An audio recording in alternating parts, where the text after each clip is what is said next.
Jordan, put up a picture. This is in response to 2 episodes ago. We did an episode called Cluttercore. Oh, yeah. Danny put together this beautiful video on TikTok and Instagram. We put it up everywhere. And within the first day, it was approaching 500,000 views across all the platforms. And these people are outraged at what I said. Okay. And so I want to be really clear. I think the reason people are outraged because it's a 1-minute clip out of a much larger conversation. Thankfully, it brought a lot of people into the conversation. And when I showed this picture that's on your screen right now, here's what I said. This is not a design trend. This is a mental illness. If you're just listening to the audio version, this is a picture of cluttercore. It's just a woman sitting among a bunch of clutter. It is a picture of hoarding. And people say, well, how dare you say this is a mental illness? Why do you think that it's a mental illness? I said, well, it's not about my opinion. My opinion doesn't matter at all. But hoarding has been considered a mental illness for decades now. And that's not according to me. That's according to the Mayo Clinic, to NHS, to the Cleveland Clinic, and several other experts. Now, I'm not going to just defer to the experts for everything. But I also want to be clear about something. I don't think a mental illness is a bad thing. Hoarding, whether you're a stage 1 hoarder, stage 3 hoarder, stage 5 hoarder, Ryan and I were stage 2, 3 hoarders back in the day. Yeah. Yeah. Crazy to think that anyway, because I didn't feel like a hoarder. Right. You know? Yeah. And so hoarding is, according to many experts, on the OCD spectrum. Now, I'm a person who has OCD, has been diagnosed with OCD, has had it since I was about age 6.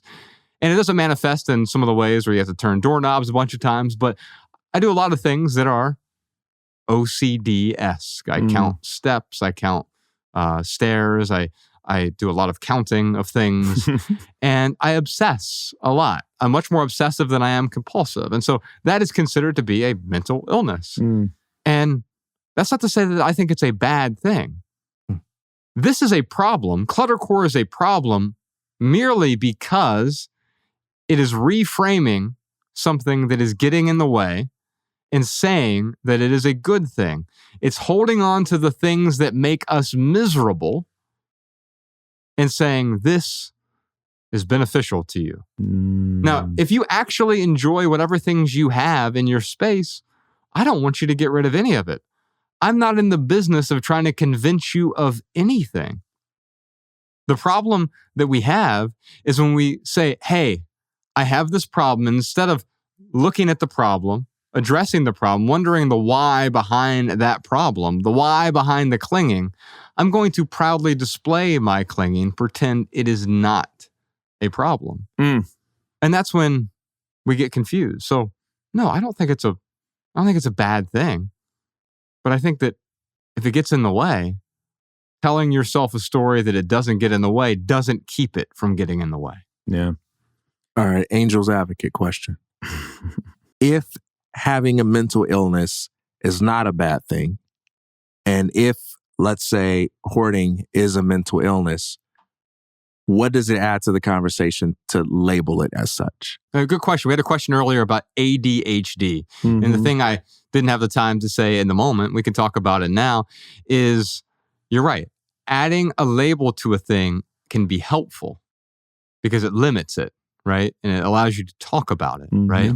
And so labels, everything is a label. I'm drinking from this coffee mug. That's a label, right? But as soon as you label something, it also puts it in a box that you cease to see it. Anthony DeMello says as soon as you give the bird a name, you cease to see it, right? And so you're right in the respect that if I label it a mental illness, maybe we actually cease to see it. But being that we're on a podcast, I want to talk about things the way they are. I don't want to pull any punches, and I don't want to soften it in a way that pretends that it isn't. I don't want to say that it's not a mental illness and that it's okay for you to hold on to all the stuff that is making you miserable. It's fine with me if you do. I don't care if you do. Right? No, I got you on that. Like, I'm not thinking that you should be pretentious and PC, but like, even when you say I'm not going to pull any punches, is it a punch then? Because you're like on one end, it sounds like hey, like having a mental illness is not a bad thing. Hey, man, if that's what you're doing, that's a mental illness. Now, look, it's okay if that's what you want to do, but it's a mental illness. Like it sounds like it's a little bit of both. It sounds like there's something that calling it a mental illness is adding to the discussion, and I'm trying to get at what that is. I think it is Josh trying to shake the listener a little bit or the viewer. When kind of like what Kapil says, it doesn't really matter, but at the same time, it's pathetic. I'm like, wait, if it doesn't matter, it can't be pathetic. Yeah. It's just meaningless. But anyway, yeah, no, I mean, everything. First off, there's a lot of oxymoronic things about nothing is or is only is or is only isn't. Like it is and it isn't at the same time. So mental disorder or mental illness, I should say, it's not a bad thing. It's not a good thing. I think when Josh says mental disorder, what it does is it makes the whoever, the viewer look at that and say, oh, wow, like mental disorder is something that is going on in the mind that if we don't get control of, it will be out of control and our life will be worse off if that disorder gets out of hand. So, mental disorder is never a positive thing. It's certainly is a pejorative statement. But, Josh isn't trying to shame anyone. Yeah, it's not pejorative. That's where I disagree. It's not pejorative at all. It's a statement. My father was schizophrenic. He had a mental illness. I'm not saying that pejoratively. Yeah. I'm stating it as a matter of fact. Hoarding is a mental illness. Now, we can pretend that it's not. We can celebrate hoarding, but it's still a mental illness. Yeah. And until we understand that consumerism, so am I pulling punches? No, I'm not going to pull punches. Am I punching? Yes, I'm punching at consumerism. Consumerism is the ideology that buying things is going to make you a whole, happy person. Yeah. No, it's not. Our society has become pathological. We are a mentally ill society. Yeah. We think that we can consume our way to happiness, life, liberty, and the pursuit of happiness. How's that working out for you? It's making you miserable. And if you're miserable, heaping more stuff onto it, that is the definition of insanity. It is a mental illness. It's a huge problem in our society. And I don't want to sugarcoat it anymore.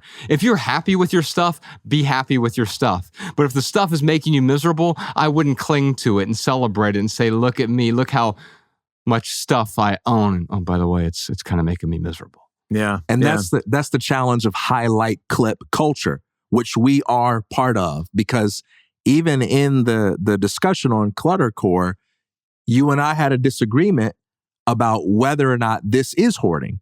And I was kind of making a case that maybe it's a way of like transforming what would otherwise be hoarding into a form of creative expression. And even during that segment, you talked about how, like, look, if you find joy in it and you're at peace with it and you're getting all into the artistic component of it, then that's fine. But that's not what you were addressing. And so it's like, but yeah, you don't get that part of the discussion where you're acknowledging those sorts of things and making those nuanced points when you say, let's find a good 30-second component for engagement or whatever. You know, and you know what's funny, by the way? You said that had like 500,000 views on the first day. It's so fascinating that a clip that made a lot of people mad and say, I'm angry with you, I don't like this show anymore, that it was like better for the show than the stuff that people say they like. And it's just fascinating, right? We wonder why celebrity culture isn't so incentivized to manufacture controversy, because even though we complain about it, we give far more energy to the stuff that we hate in the form of complaints than we do to the stuff we say we love in the form of celebration. Did you enjoy this standalone Patreon highlight? If so, you can listen to full episodes of the Minimalist Private Podcast, available exclusively on Patreon. Visit patreon.com/theminimalists or click the link in the description. Your support keeps our podcast and YouTube channel 100% advertisement free.